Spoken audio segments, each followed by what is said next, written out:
Actually जब भी कोई नई चीज़ शुरू करते हैं तो फर्स्ट रेजिस्टेंस आती है।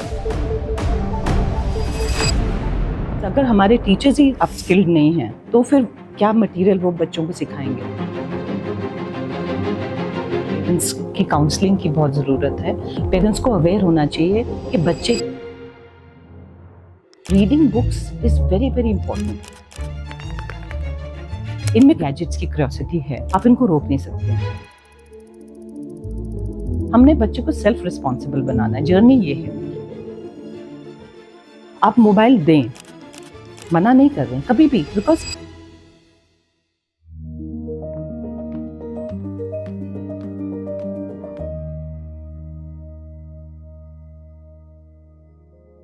हाँ, एनईपी इसी करके इंट्रोड्यूस हुई थी। नंबर 1 जो इंडिया का जो रैंक था इन 2009 it was 72 out of 73 because इन्होंने पीसा में पार्ट लिया। सो पीसा वाज अ इंटरनेशनल टेस्ट जहाँ पे हमारे बच्चे बैठे और हमने एग्जाम दिया। तो जब पता चला कि ये 72 रैंक पे आए 2009 में, तब जाके सब एवरीबडी अवेकन्ड, सब जाग गए कि कुछ करना पड़ेगा एजुकेशन के लिए, क्योंकि उस टाइम तक सिर्फ रोट एजुकेशन ही थी हमारी। हम बच्चों को सिखाते थे, ड्रिल बेस में उनको लर्न कराते थे और सोचते थे कि this is it. But education जहाँ पे क्रिएटिविटी खत्म हो जाती है वहाँ देयर इज नो एजुकेशन, क्योंकि बच्चा कुछ नया चीज नहीं कर रहा है, कोई नई हमारे कोई मतलब इन्वेंशंस नहीं हो रही थी, nothing new was coming out as such from the education field. तब they started looking into it and then ये प्रोग्राम फिर तैयार हुआ, एनईपी 2020।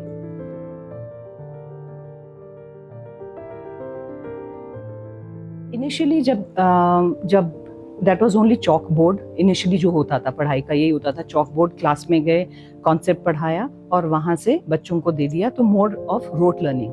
बट उसके बाद अब जो है, I don't know if you know of it, but it's called Panchadi, that is NCF में पंचाड़ी सिस्टम इन्होंने शुरू किया है।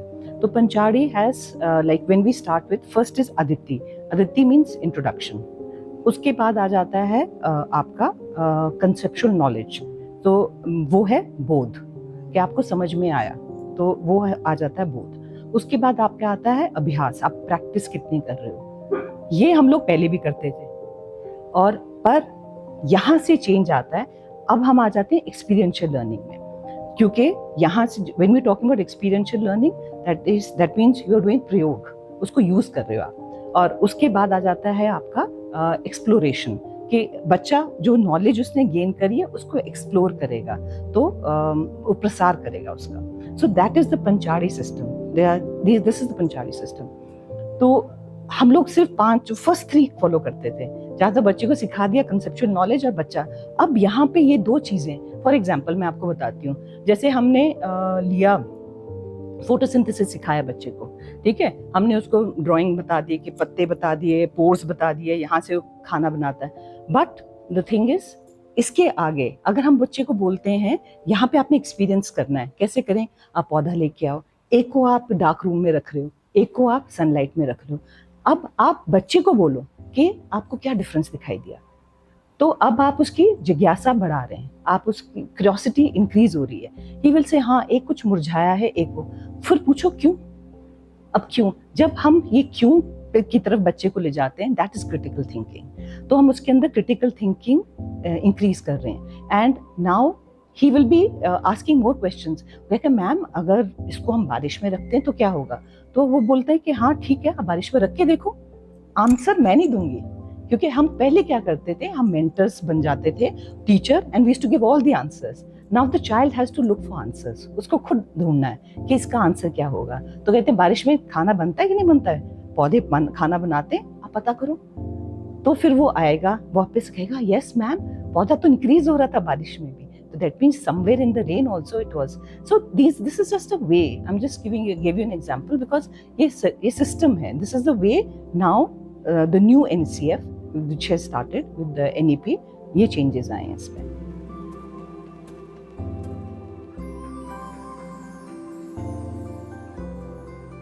और ये जो है NEP भी, ये ट्रेडिशनल मेथड्स जो हमारे पुराने पारंपरिक थे, प्रचलित थे उस टाइम पे, वो दोबारा लेके आई है NEP, उसमें से number 1 is meditation. So it is very good that we should help the children to meditate. Meditation से एक्चुअली कई सारी चीज़ें हैं, जैसे पंचकोश के बारे में आपको पता ही है. अगर योगा अगर आप थोड़ा जानते हैं तो पंचकोश है, जिसमें कि आपका एक तो फर्स्ट इज आपका अन्नमय कोश. दिस इज मतलब body is made up of 5 layers. तो फर्स्ट लेयर जो है अन्नमय कोश which is your physical body. उसके बाद आ जाता है आपका प्राणमय कोश which is your energy field. फिर उसके बाद आ जाता है मनोमय कोश which is your emotional field. फिर उसके बाद आपका आ जाता है इंटेलेक्ट. आपका विज्ञानमय कोश जिसे कह सकते हैं. एंड देन इज आनंदमय कोश. तो ये 5 कोश हैं. तो इसी से बॉडी पूरा बना है, मतलब ये लेयर्स हैं. तो कोई भी जब डिजीज भी फॉर्म होती है ना, तो वो कहीं ना कोई एक कोश में जो प्रॉब्लम आई होती है, देन इट मैनिफेस्ट आउटसाइड. तो कहीं ना कहीं, so that's why meditation is very important, क्योंकि वो संतुलित करती है आपके सारे आपको एक एनर्जी आपकी जो है उसको संतुलित करती है, brings you into balance.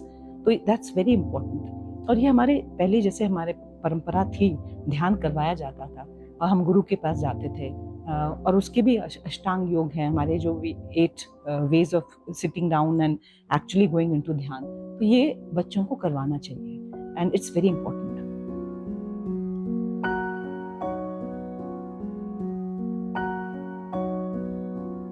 Skilling is important, क्योंकि आज से आगे में जो भी रहेगा, आपकी skills will really help you. चाहे वो आप एंटरप्रेन्योरशिप करो, you become an entrepreneur, that's also skill. ठीक है, आप AI में जाना चाहते हैं या कोडिंग या मतलब इस तरीके से any of the computer science programmes, that's also skill.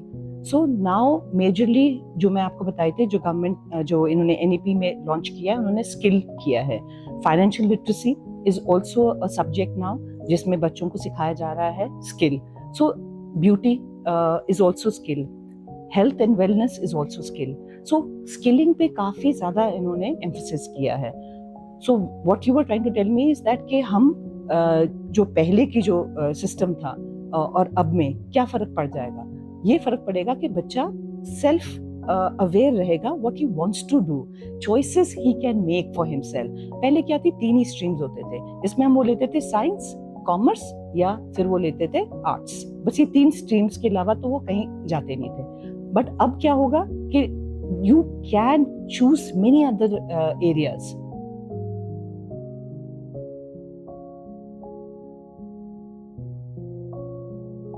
जब भी कोई नई चीज शुरू करते हैं तो फर्स्ट रेजिस्टेंस आती है. कोई भी मैं अगर आपको कहूंगी सुबह उठ के आपने 5 बजे वॉक पे जाना है, तो सबसे आप पहले कि नहीं आज नहीं कल. तो रेजिस्टेंस इज एवरीवेयर. सबसे पहले अगर कोई भी चीज आप शुरू करते हैं तो उसमें रेजिस्टेंस आती है. बट इस रेजिस्टेंस को ओवरकम किया है एंड मेनी स्कूल्स, कई सारे स्कूल्स ने इसको अपनाया है. चीजें अपनाने वाली कई सारी हैं. नंबर 1 सबसे पहले जो है, they have brought skill education. NEP ने स्किल एजुकेशन इंट्रोड्यूस किया है. टीचर्स के 50 आवर्स इनकी अपस्किलिंग होगी टीचर्स की, and they have to go for workshops.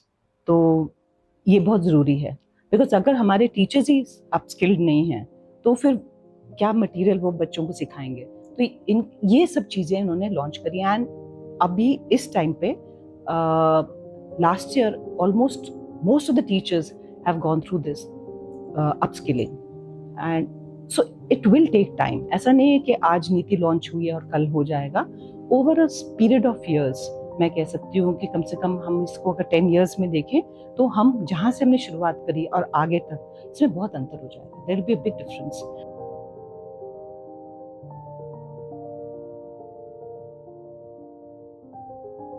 Parents की काउंसलिंग की बहुत ज़रूरत है. पेरेंट्स को अवेयर होना चाहिए कि हर एक बच्चा एक यूनिक बच्चा है. हम 2 फ्लावर्स को कंपेयर नहीं कर सकते हैं. 2 फूल होते हैं, एक कोई पत्तियां किसी की बड़ी किसी की छोटी, तो हम ये नहीं कह सकते हाँ चाहे वो दोनों सनफ्लावर्स ही हैं, बट उसमें भी अलग अलग रहेंगे वो variety. So that's why each child is unique. तो सबसे पहले तो ये है, क्योंकि अगर मेरा इंटरेस्ट नहीं है, अगर सपोज हम कहते हैं ना, you can't make a monkey swim in the water or you can't ask the fish to climb a tree. तो ये इसी करके, क्योंकि every child is made differently.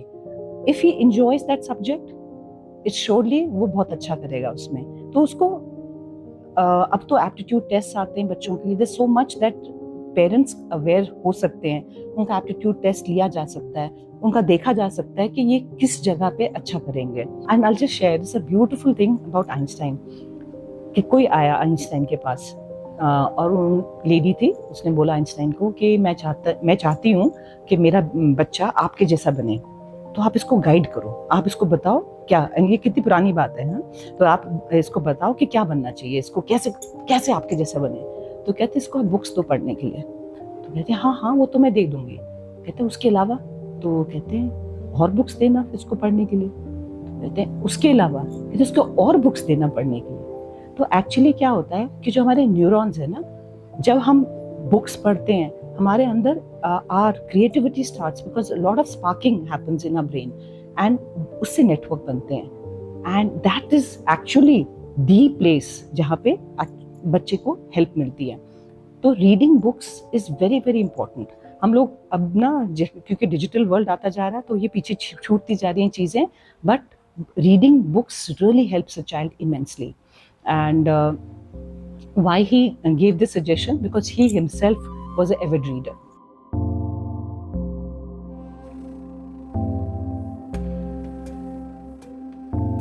As far as parents are concerned, parents को role model बनना पड़ेगा, books खुद पढ़नी पड़ेंगी तो बच्चा भी पढ़ेगा। तो दिस आई वुड से, बिकॉज अगर आप मोबाइल देख रहे हैं तो वो भी मोबाइल ही देखेगा, मगर अगर आप किताब खोल के बैठे हैं तो हम कोई एक वीकेंड बना सकते हैं कि हमारा बुक रीडिंग टाइम रहेगा फैमिली में। जैसे बाहर अब्रॉड ज़्यादातर ये करते हैं, यहाँ पे हमारा इंडिया में नहीं है प्रचलित, बट कर सकते हैं कि शाम को जैसे रात को बच्चा सोने गया है तो हम बुक रीड करेंगे, तो कोई भी किताब आप लेके बैठ जाएं और वी ऑलवेज रीड और उसको डिस्कस करेंगे कि हमने चाहे 2 ही पेज पढ़े पर उसको डिस्कस करेंगे, उसको रीड करेंगे, तो क्या होता है एक बॉन्डिंग भी हो जाती है और आपके माइंड में क्लैरिटी भी बहुत आती है। तो any book can be taken up, अगर जो बच्चे को पसंद है उस तरीके से भी इनिशियली, उसके बाद धीरे धीरे आप अपनी कई सारी बुक्स, स्पिरिचुअल बुक्स भी और कई बुक्स आप उनको उसको इंट्रोड्यूस कर सकते हो। So I mean I would say that yes it's not easy, because जब वो मोबाइल देखता है वहाँ इतनी फास्ट इमेजेस हैं और वो एक बाद एक स्क्रीन स्क्रॉल कर रहा है, तो उसको बुक्स तक ले जाना, बट अगर एक बार बच्चा बुक्स पढ़ने लग जाता है ना, he will always want a book, because book की जो आपकी अपनी इमेजिनेशन है बुक में, जब हम पढ़ते हैं तो वो हम सीन इमेजिन करते हैं, तो वहाँ पे अपनी क्रिएटिविटी यूज होती है, तो वो बच्चे को वहाँ तक ले जाने की ज़रूरत है, क्योंकि जब तक आपने किताब नहीं पढ़ा वो सीन आपके मन में बैठने लग गया कि सपोज बारिश हो रही थी और फिर वहाँ पे बाहर से आवाज़ आई पैरों की चलने की, तो अब आपके अंदर वो माइंड के अंदर आपका एक सीन क्रिएट होने लग जाता है, तो ये भी क्रिएटिविटी है। तो बच्चा जब पढ़ेगा और वो समझेगा तब उसको उसकी इमेजिनेशन यूज होने लग जाएगी, he will love reading the book, but you have to take him till there.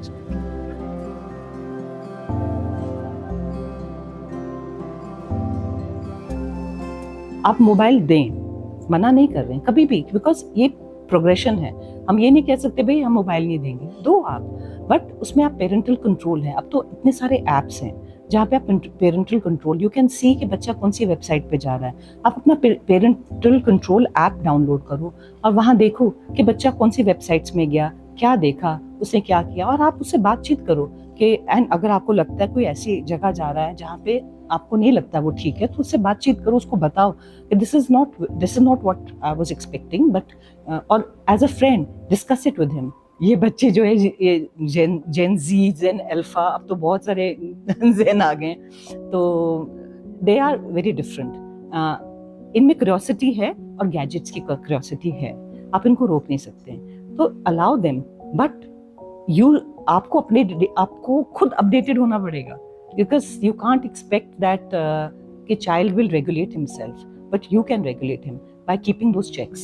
So if you're keeping an app, अगर आपके पास ऐप है और आप ऐप में चेक कर रहे हैं उसको, तो आपको पता चलेगा ये यहाँ गया था, एंड स्क्रीन टाइम आउट, आप इतना भी रेगुलेट कर सकते हैं कि स्क्रीन टाइम आउट, बिकॉज अगर उसने अपना खुद का टाइम टेबल फिक्स किया है बच्चे ने, हमने बच्चे को सेल्फ रिस्पॉन्सिबल बनाना है, जर्नी ये है, इट इज़ नॉट कि हमने उसको कुछ because he is learning, even अगर वो ऐप से लर्न कर रहा है, अगर वो स्क्रीन टाइम से लर्न कर रहा है, is learning well and good.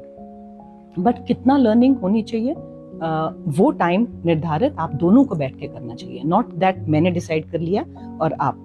तो it should be mutual with the child and the parent, दोनों को बैठना है और डिसाइड करना है कि बेटा आपको खेलना भी चाहिए, स्पोर्ट्स कौन सी खेलेंगे, या आप म्यूजिक करना चाहते हैं तो म्यूजिक के लिए जाना चाहते हैं शाम को, या जो भी, तो आप उसका टाइम टेबल उसके साथ बनाएं ताकि वो रिस्पॉन्सिबल रहे अपने टाइम टेबल के लिए, and that's the best way of doing it.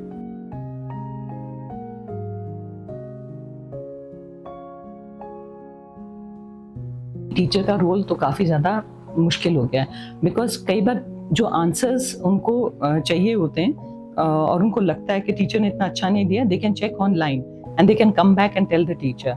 तो अब टीचर का भी काम बहुत बढ़ गया है कि I have to be updated, क्योंकि बच्चा कुछ भी सवाल पूछ सकता है, इंटरनेट इज वास्ट, वो कहीं पे भी आके पूछ सकता है। बट मेरे को जो लगता है ना, ये ऐसा नहीं है कि पहले नहीं होता था। I will share my own experience only. I remember कुछ मैं कॉन्सेप्ट बता रही थी बच्चों को, और ये क्लास 5 की बात है।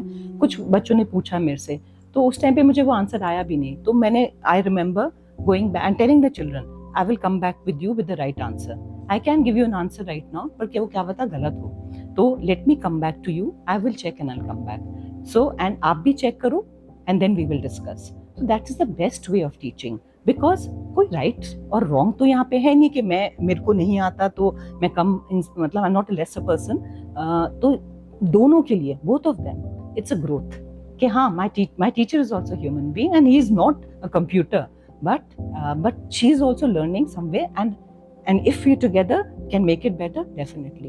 बिकॉज ये इसी को तो बॉन्ड कहते हैं कि बच्चा एटलीस्ट पूछ सका, और उसने नहीं तो पहले हमारे टाइम पे जो क्या होता था, हम पूछ भी नहीं पाते थे हम तो सवाल भी नहीं पूछ पाते थे, हमको डर इतना लगता था। पर ये जो डर वाला फैक्टर है, अब ये बहुत हद तक हट गया है। बच्चे पूछते हैं, बच्चे सवाल पूछते हैं, क्वेश्चंस पूछते हैं, and they want answers, and I think it's very progressive. ये बहुत अच्छी चीज़ है। जो बच्चा है वो तो हमारे पास तो आ जाता है, और पेरेंट्स तो ये फील करने लग जाते हैं कि समवेयर कि स्कूल ही रिस्पॉन्सिबल है, पर ऐसा नहीं है। पेरेंट और स्कूल दोनों मिलके चलेंगे तो बच्चा बहुत अच्छा करेगा लाइफ में।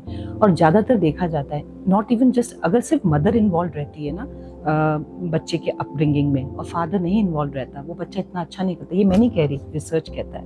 और अगर मदर एंड फादर दोनों इन्वॉल्व रहते हैं बच्चे के प्रोग्रेस में, तो बच्चा बहुत अच्छा करता है लाइफ में। ये फैक्ट है, ये रिसर्च कहती है, मैं अपनी तरफ से कुछ भी नहीं कह रही हूँ। बट इसी करके बहुत ज़रूरी है कि कई बार पेरेंट्स ऐसा समझते तो हैं कि हमने स्कूल को सौंप दिया, अब स्कूल ही देखेगा, तो बच्चा एक हद तक ही जा पाएगा। जब पेरेंट इन्वॉल्व हो जाएगा, वो भी दोनों पेरेंट कह रही हूँ मैं, एक पेरेंट की भी बात भी नहीं कह रही हूँ, जब दोनों पेरेंट इन्वॉल्व हो जाते हैं तो बच्चा बहुत अच्छा करता है लाइफ में। It is a fact. So the responsibility is both the school as well as parents. अगर हम दोनों एज टीम काम करें और सोचें कि हम इसमें से क्या बेस्ट कर सकते हैं बच्चे के लिए, तो देखो फिर उसके बाद बच्चा कहाँ जाता है।